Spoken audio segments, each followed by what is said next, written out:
सभी गणमान्य श्रावक श्राविकाएं हमारी धर्मशाला में उपस्थित हैं।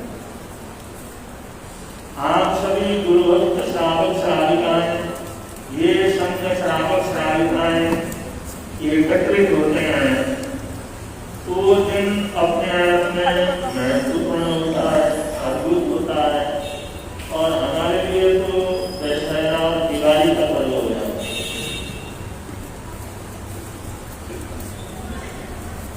आज का जो महत्वपूर्ण दिवस है उसको हम घर से ही प्रारंभ कर रहे हैं। हमारे परिवार के उप प्रवर्तक श्री अभिषेक मुनि महाराज साहब, जो 2 तरह की तपस्या होती है, साधु की पहचान होती है ज्ञान दर्शन चरित्र और तप। जो ज्ञान दर्शन चरित्र तप की आराधना करता है उसको नमो लोए सप्त सामन के रूप में सारी दुनिया याद करती है, नमस्कार करती है, उनकी आराधना साधना करती है। और तपस्या के 2 भेद होते हैं, बाह्य तप और अभ्यंतर तप। बाह्य तप में अनशन तप और अभ्यंतर तप में 1 से 6 तक बाह्य, 6 तक आभ्यंतर है। तो बाह्य तप में एकांतर तपस्या कर रहे हैं, वो भी 17 साल से। तो इसका मतलब क्या हुआ? और आपकी 8.5 वर्ष तक आपने कुछ नहीं खाया, 8.5 वर्ष तक। तो एकांतर तक कितनी नहीं, 17 साल के एकांतर तपस्या में 8.5 साल तक आपने कुछ भी ग्रहण नहीं किया। तो कितनी बड़ी तपस्या है, कितनी बड़ी आराधना साधना है। और अभ्यंतर तक में सेवा आता है, जो गुरुदेव के चरणों में, उनकी जो है सेवा में, उनके दवाई बूटी में, उनके स्वास्थ्य की सेवा में आप दिन रात एक रहते हैं। और कभी भी हॉस्पिटल के अंदर जाना पड़े, कभी भी सेवा करना पड़े, रात रात जगकर के संत से सेवा करते हैं। उनमें श्री अभिषेक मुनि महाराज साहब है। तो एक से आप बाह्य तत्व भी तपस्वी है और अभ्यंतर तत्व भी, इसलिए आप बाह्याभ्यंतर तपस्वी। कौन से तपस्वी? बाह्याभ्यंतर। बाह्य तपस्या भी करते हैं, आंतरिक तपस्या भी करते हैं। तो आपका आज जन्मोत्सव और आपके जन्मोत्सव में हम अपनी तरफ से, आराध्य गुरुदेव की तरफ से, प्रवर्तक श्री की तरफ से, संपूर्ण दुनिया परिवार की तरफ से, संपूर्ण श्रवण संघ की तरफ से और आप सभी जितने भी श्रावक श्राविकाएं हैं, संस्थाएं हैं, सबकी तरफ से उनको बहुत बहुत बधाइयां, बहुत बहुत मंगल कामनाएं, बहुत बहुत शुभकामनाएं देते हैं। आप सतायु हो, आपका स्वास्थ्य अच्छा रहे, आपकी ये जीवनचर्या, आपकी संयम साधना और आगे से आगे बढ़ती है। कैसे हर शासनीय स्वरूप से हम प्रार्थना करें। और इसमें बहुत से भाई बहनों ने इस उपलक्ष्य में महाष्टमी की तपस्या की है। महाष्टमी आवाजी महाराज साहब ने, उन्होंने भी महाष्टमी की तपस्या की है। और हमारे ऋषभ जी आज मुंबई से, उन्होंने आज का महाष्टमी किया है, आज का प्रार्थना है। भारत जी सावधा और लगते बहुत कुछ से खड़े हुए हो, ये तपस्वी भारत सावधा जी हैं। और आप छोटी मूर्ति बड़ी गिरती है। बम्बई से जो जीरो चलता है नहीं, ये जो अपना जीतो जो चलता है, जीतो में एक्टिव कार्य करता है।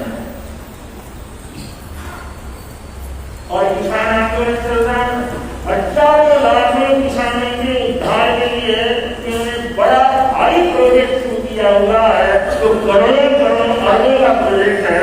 वो प्रोजेक्ट ये बच्चा चलाता है। बच्चा ने बड़ा शादी सुना है। ये हमारे समाज की प्रतिभाएं हैं। और दूसरा, हमारे जीवन में जैन धर्म में अहिंसा और सत्य सब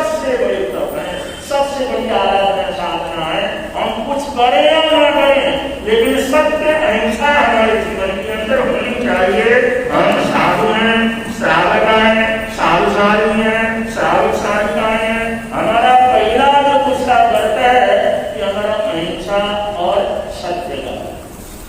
और महात्मा गांधी ने इसी पर सारी जिंदगी प्रयोग की। ये भगवान की वाणी का और जैन दर्शन का और जैन दर्शन के व्रतों का सारी जिंदगी पूरी दुनिया के अंदर प्रयोग किया। इससे बढ़कर के हमारे समाज के लिए गौरव की और क्या बात हो सकती है। हमारे साधु साधु श्रावक श्राविका जिस व्रत का आराधना करते हैं, जिस व्रत से साधु होते हैं, जिस व्रत के श्रावक श्राविकाएं होते हैं, उस व्रत को उस व्यक्ति ने मोहनलाल करमचंद गांधी ने पूरी जिंदगी उसका अभ्यास किया, पूरी जिंदगी प्रयोग किया। तो उनका भी जन्म दिवस है, उनको भी बहुत बहुत ये जन्म दिवस की मंगल कामनाएं, शुभकामनाएं आज पूरे राष्ट्र के साथ हम याद करके की जाए। और तीसरा है ऐसा ही छोटी मूर्ति बड़ी कीर्ति, जिसने जलाला ने उनका देवलोक हो गया। और होली कैसे हुआ? 1962 में चीन ने आक्रमण किया और इतना भयंकर आक्रमण किया, हजारों किलोमीटर स्क्वायर किलोमीटर की जगह अपने कब्जे में कर लिया। और वो हालात ऐसे थे, देश के हालात ऐसे थे, उसने जितना जमीन हड़पना था हड़पने के बाद अपनी तरफ से उसने युद्ध अभियान किया। उसमें देश को बहुत बड़ा का हो, इतना बड़ा हिस्सा सब कुछ हमारे भाष में हमारे देश से अलग हो गया। और इसी गम में इस गम को सहन नहीं कर सके और जल्दी उनका देवलोक हो। उसके बाद प्रधानमंत्री पद के ऊपर बैठे लाल बहादुर शास्त्री। बहादुर थे और थे लाल बहादुर शास्त्री। रोज बोलते थे छोटा सा आदमी क्या देश को चलाए, लेकिन उन्होंने अपने देश की सुरक्षा को सबसे पहला तमन्ना किया कि देश की सुरक्षा हमारा सबसे पहला काम है। इसलिए हमारे देश की जो भी है अर्थव्यवस्था की, उसकी आर्थिक व्यवस्था सारा देश के हित के लिए सेना के लिए उन्होंने समर्पित और अंदर काम। और हमारे देश में उस समय लाखों नहीं, करोड़ों नहीं, अरबों का चावल अमेरिका यहाँ पर भेजता था चावल के लिए, बांटने के लिए, खाने के लिए। हमारे देश में ऐसे आ रहा और वो चावल लाल चावल कहलाते और वो ऐसे थे कि अंग्रेजों के घोड़े भी न खाए, कोई पशु ही न खाए। ऐसा चावल अरबों की तादाद में, अरबों के पैसा खर्च करके अमेरिका से यहाँ पर लाल बहादुर शास्त्री समय प्रधानमंत्री बने। उन्होंने कहा अमेरिका हमारे को ऐसा चावल देता है, हम कोई भीख मंगे नहीं है, हम उसका चावल करते नहीं। अमेरिका हिल गया, ये कौन होता है जो हमारे किसने को जानने को रोकने वाला। उन्होंने सारी भोट की, उन्होंने कहा नहीं हम भूखे मरेंगे लेकिन तुम्हारा चावल नहीं। देश के अंदर भी ताकत है, जितने बड़े बड़े मंत्री थे सभी शासक थे और यहाँ पर न्यायालय के लोग थे। उन्होंने कहा इस तरह से आने वाला चावल बंद कर दोगे तो यहाँ तो भूख पर ही मिल जाएगा। उन्होंने कहा नहीं, चावल आने नहीं देगा। उन्होंने दिल्ली में वो बड़ी सलाह की और सारे देश को आह्वान किया हम अमेरिका का चावल नहीं खाएंगे, उसका बहिष्कार करेंगे, हमने जनता को कोई नहीं देना पड़ेगा। उन्हें कहा बोलिए क्या करना। उन्हें कहा सोमवार का व्रत है, सोमवार को कोई भी हिंदुस्तान का आदमी भोजन नहीं करेगा, जिससे वो जो आने वाला चावल है उसका क्षतिपूर्ति हम करेंगे। परंतु सारे देश में सोमवार का व्रत है, हर सोमवार का व्रत, हर राज्य के अंदर एक व्रत। लेकिन चावल आने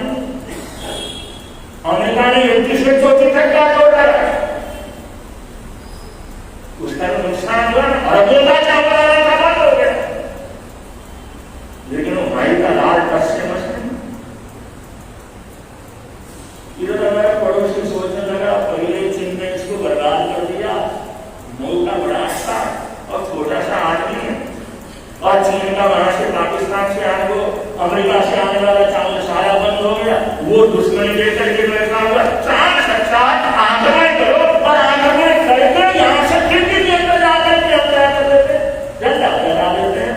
उसने 65 की लड़ाई कर दी, लेकिन उसको पता नहीं था इस छोटे से मूर्ति ने सेना को इतना मजबूत बनाया था, इतना मजबूत बनाया था। उसने देखा जिस समय लड़ाई का, जिस समय जवाब देना शुरू किया, जवाब देना शुरू किया, इधर से एक मोर्चा लाहौर के अंदर कब्जा करने के लिए पहुंच गया, ये सामने लाहौर नजर आने लगा और दूसरे मोर्चे से कराची बिल्कुल सामने नजर आने लगा। यह कितनी चल रही है, यह कराची है, यह 2 मिनट में सारा फटे जाता है। सोचा लाहौर चला गया, कटारी चला गया, फिर हमारा ये तो ये सारा नाश हो जाएगा, राजधानी में घुस जाएंगे। वो फर्श है, वो परेशान हो गए, वो सारे अमेरिका के जमीन में जाकर के पड़ गए, उनके पैर पकड़ लिए कि तुम किसी तरह हिंदुस्तान की सेना को रोको, किसी तरह यहाँ के प्रधानमंत्री को कैसा जोड़ डालो जिससे सेना को क्या करे वो बंद कर दे। अमेरिका ने क्या करे उसके बाद देखो वो आत्म बड़ा शक्ति और बंगाल ने कहा कि इसमें समझौता कर देते हैं। मैंने कहा हमने लड़ाई छोड़ी शुरू की, लड़ाई उन्होंने शुरू की और बंद हम अपनी मर्जी से करें।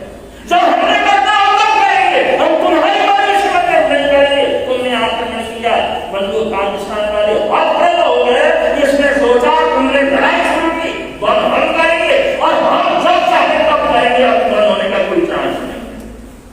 अमेरिका ने हाथ को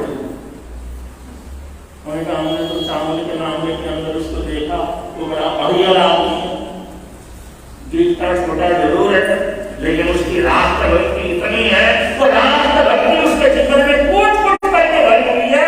और हम किसी भी कीमत के ऊपर न रावण को समझा सकते हैं और न एक विरान हो सकता है। वो निकाल को मर जाएंगे, वो हमारा देश समाप्त हो जाएगा, नक्शे से समाप्त हो जाएगा।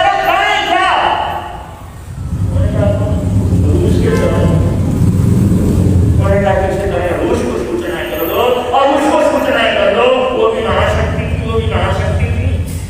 और उन्होंने सोचा अब ये लोग तो अपना स्वार्थ तो देखते हैं। उन्होंने कहा अगर इन्होंने ये पाकिस्तान सारा मिला दिया तो सारा नक्शा ही बदल जाएगा, आगे मुसीबत बना लेके हो जाएगी।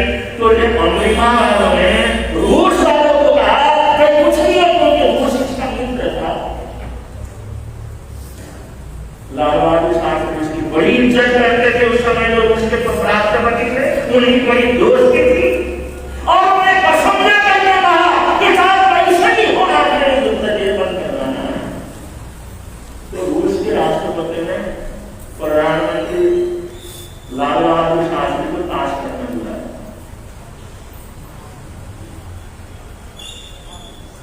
और किसी तरह से समझौता करवाने के लिए हफ्ते का समय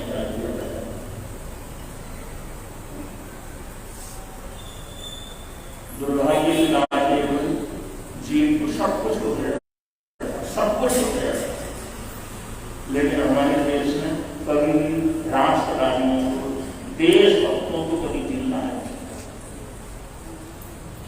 इस देश के अंदर ऐसे ऐसे दुश्मन है, इस देश के अंदर ऐसे ऐसे राष्ट्रद्रोही है, इस देश के अंदर ऐसे ऐसे राष्ट्रद्रोही भरे पड़े हैं जो बाहर में तो हमें कुछ नहीं कर सकते, लेकिन अंदर की राष्ट्रद्रोहियों ने उस राष्ट्रभक्त प्रधानमंत्री को नहीं पर जहर देकर के समाप्त किया।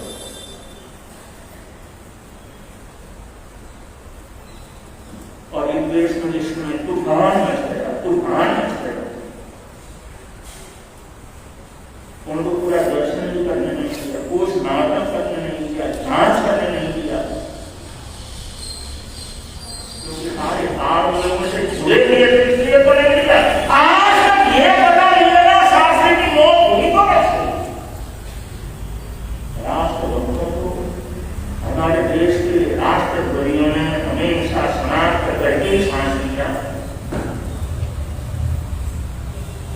उन्होंने देश के लिए जिए, देश को जिताया, सेना को मजबूत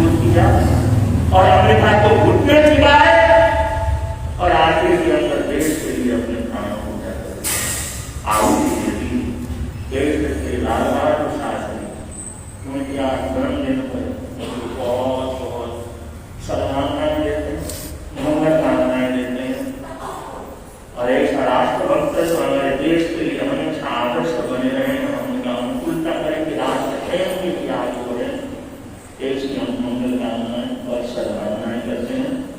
आज का दिवस बड़ा महत्वपूर्ण है।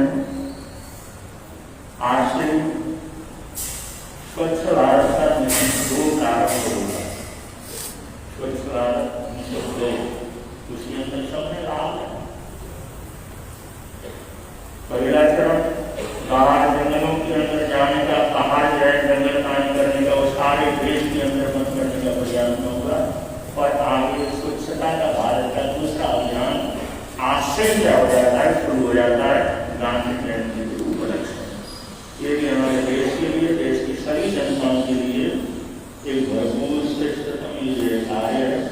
और इसमें जैन समाज को भी जैसे भी हम कर सकते हैं इस स्वच्छ भारत के अभियान के अंदर अपने आप को क्या करना, जोड़ कर दिया। ये सब ये बात आप लोगों की समझ कह रहा हूँ। इसलिए अब हमारे परिवर्तन श्री आशीष मुनि महाराज का उत्तर भारत के परिवर्तन है। आचार्य सम्राट श्री दंतश्री मुनि महाराज स्वामी के नाम की घोषणा की है। और उत्तर भारत दिल्ली से लेकर के जम्मू कश्मीर तक ये सारे प्रदेश, सारा क्षेत्र, ये सब उत्तर भारत के अंतर्गत आते हैं। और उत्तर भारत के परिवर्तन का बहुत बड़ा पद, बहुत बड़ी जिम्मेदारी आचार्य भगवान ने श्री आशीष मुनि महाराज साहब के पत्रों में डाली है। वो भी छोटी मूर्ति बड़ी देती है, वो छोटी मूर्ति बड़ी देती। और उनकी क्रिया, उनकी कठिनता, उनके सब्र में अब तो फिर भी उन्होंने कुछ सहूलियतता दे दी, लेकिन इतनी कठोर संयम की उन्होंने पालना की। और उनकी साधना में, उनके कठोर क्रिया में, उनकी आराधना में कोई भी उनके साथ रह करके वैसा संयम पालन करने की ये साहस नहीं कर सकता था। लेकिन हमारे उत्तम मुनि महाराज साहब पिछले 30 वर्षों से लगातार परम से परम मिला करके हमारे आशीष मुनि के चरणों में उनके छाया की तरह उनके संयम साधना का भरपूर सहयोगी बन करके उनकी सेवा कर रहे हैं। ऐसा सेवा करने वाला, ऐसा हमेशा साथ रहने वाला, उसके लिए शास्त्र के अंदर वर्णन आता है अंतेवासी शिष्य, शास्त्रों में आता है। वैसे तो गुरुदेव ने दीक्षा के बाद उनका जो शिष्य नाथ करने के रूप में पंडित जी महाराज साहब के शिष्य के रूप में घोषित किया हुआ है। दीक्षा के हिसाब से वो दीक्षा गुरु गुरुदेव तपस्वी रत्न श्री स्वामी प्रकाश जी महाराज साहब है। और शिष्य उनका बना हुआ पंडित विचक्षण मुनि महाराज साहब का। लेकिन उनकी सेवा, उनकी भक्ति और प्रवर्तक श्री के साथ जैसे रहे हैं, उनको हम आज के इस मौके पर प्रवर्तक, उत्तर भारत के प्रवर्तक श्री आशीष मुनि महाराज साहब के अंतेवासी शिष्य के रूप में हम उत्तम मुनि महाराज साहब को क्या करते हैं, घोषित करते हैं। आगे जहाँ ही लिखा जाएगा, बोला जाएगा प्रवर्तक श्री जी के अंतेवासी शिष्य श्री उत्तम मुनि महाराज साहब।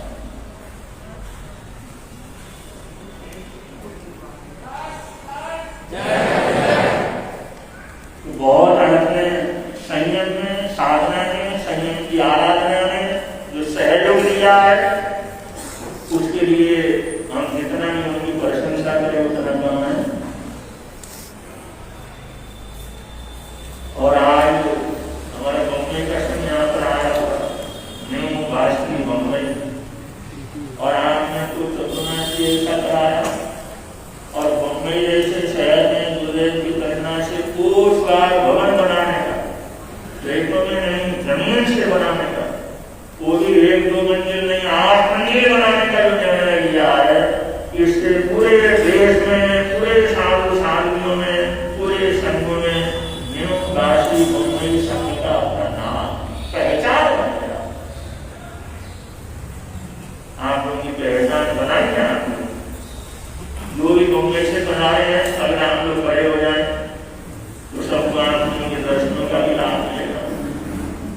ये सब बम्बई निवासी हैं, निवासी बम्बई ओसवाल समाज, ओसवाल समाज का ओसवाल भवन नहीं था वहां पर, खाने के रूप में तो हमने चलना भी ओसला समाज का अपना वर्चस्व मुंबई संघ के अंदर ही, मुंबई महानगर के अंदर ही रहना चाहिए। तो आपको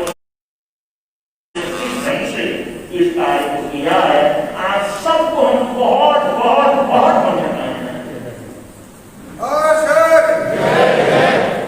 और आयरन में जो पहचान बनाई है, संघ को इकट्ठा किया है, इतने लोग जुड़े हैं, वरना किसी को पता नहीं था न्यूवासी के अंदर इतना बड़ा ओसवाल समाज है, इतने लोग हैं। तो एक बार एकत्रित हुए और एक बार संगठित होकर के आप लोग बढ़े और एक बार ओसवाल भले बनाने का, एक पहचान ओसवाल समाज का बनाने का जो आप लोगों ने निर्णय लिया है।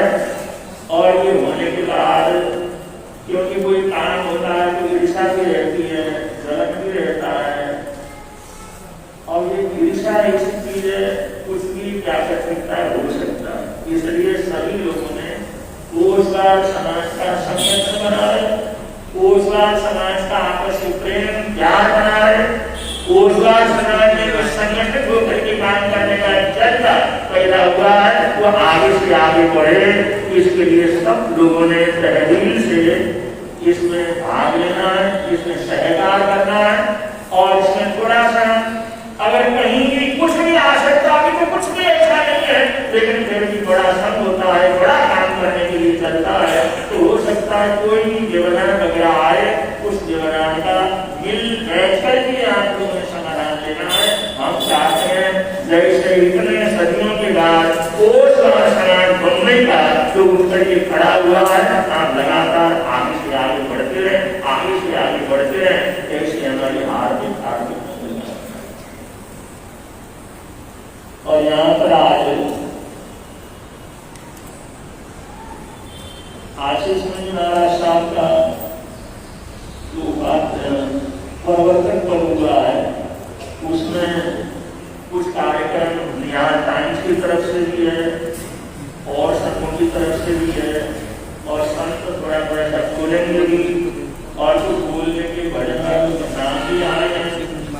ऐसा मौका, ऐसा चांस और 2 अक्टूबर का दिन का सानिध्य हमारा यही है कि आप लोग जो भी इसमें बोलेंगे, बधाइयाँ देंगे, वो सब थोड़ा थोड़ा तो कोई बधाई लंबा थोड़ा तो दिया नहीं चाहता, छोटा हो बढ़िया, छोटा हो और बढ़िया। ऐसे जिन्होंने बोलना है, भजन गाना है या उनको बधाइयाँ देनी है, लंबा न करके एकदम छोटा सा और बढ़िया बधाई का कार्यक्रम यहाँ पर चलता है। वैसे हमारे सारे फंक्शनों का ये जो स्टेज संचालन का कार्यक्रम है, ये अभिषेक मंजू महाराज साहब समाज में, और आज उनका ही जन्मदिन है तो उनसे ही कैसे कहें। इसलिए हम हमारे छोटे मुनिराज श्री